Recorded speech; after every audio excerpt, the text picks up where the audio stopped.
டிட்வா புயலால் இலங்கை கடுமையாக பாதிக்கப்பட்டுள்ள நிலையில் பல பகுதிகளில் நிலச்சரிவு வெள்ளம் ஏற்பட்டு மக்கள் சிரமத்திற்கு ஆளாயுள்ளார்கள். கனமழை வெள்ளத்தில் சிக்கி இதுவரை 153 பேர் உயிரிழந்ததாகவும் 190 பேருக்கு மேல் வெள்ளத்தில் அடித்துச் செல்லப்பட்டதாகவும் தகவல்கள் வெளியாகியுள்ளது.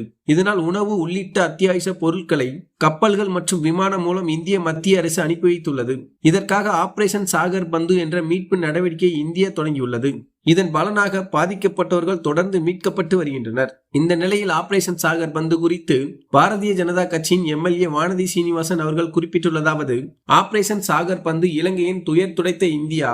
டிட்வா புயலால் இலங்கையின் பெரும்பாலான பகுதிகள் மழை வெள்ளத்தால் சூழ்ந்த நிலையில் துபாயிலிருந்து இலங்கை வழியாக இந்தியாவிற்கு திரும்பியவர்கள் கொழும்பு விமான நிலையத்தில் சிக்கி தவித்தனர். ஆபரேஷன் சாகர் பந்து திட்டத்தின் மூலம் இலங்கைக்கு மத்திய அரசு உடனடியாக நிவாரணப் பொருட்களை அனுப்பி வைத்ததுடன் தாயகம் திரும்ப முடியாமல் தவித்த 300க்கும் மேற்பட்ட இந்தியர்களை பத்திரமாக மீட்கப்பட்டு திருவனந்தபுரத்தில் பத்திரமாக இறக்கிவிடப்பட்டனர். மாண்புமிகு பாரத பிரதமர் திரு நரேந்திர மோடி அவர்கள் வெளிநாட்டு பயணங்கள் இந்தியாவுடனான உலக நாடுகளின் நட்பினையும் பேரிடர் காலத்தில் உடனடியாக உதவிக்கரம் நீட்டும் முன்னோடியாகவும் திகழ்கிறது. அசாதாரண சூழலில் இருந்து விரைவில் இலங்கை மீண்டு வர பிரார்த்திப்போம் என வானதி சீனிவாசன் அவர்கள் அதில் குறிப்பிட்டுள்ளார்.